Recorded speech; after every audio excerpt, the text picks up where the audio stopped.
చనిపోయిన వారిని బ్రతికించగలవాడే దేవుడు. యేసు చేసిన ఏ అద్భుతమైన బహిరంగంగా అందరి ఎదుట జరిగినవే.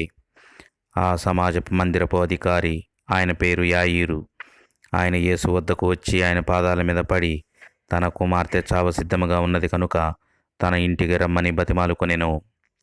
ఆయన ఇంకనూ మాట్లాడుచుండగా అధికారి ఇంటి నుండి ఒకడు వచ్చి, నీ కుమార్తె చనిపోయినది, బోధకుని శ్రమ పెట్టవద్దని ఆయనతో చెప్పాను. అందుకు యేసు, ఆ మాట విని భయపడవద్దు, నమ్మిక మాత్రం ఉంచమని చెప్పాను. ఆయన ఇంటికి వచ్చినప్పుడు చనిపోయిన పాప నిమిత్తం అందరూ ఏడ్చుచూ రొమ్ము కొట్టుకొనుచుండిరి. ఆయన వారిని ఏడవద్దు, ఆమె నిద్రించుచున్నది కానీ చనిపోలేదని వారితో చెప్పాను. అప్పుడు వారందరూ ఆయనని అపహసించిరి. అయితే యేసు శిష్యులను మరియు చిన్నదాని తల్లిదండ్రులను తప్ప ఎవరిని ఇంటిలోకి రానివ్వలేదు. ఆయన చెయ్యి పట్టుకొని చిన్నదానా లెమ్మని చెప్పగానే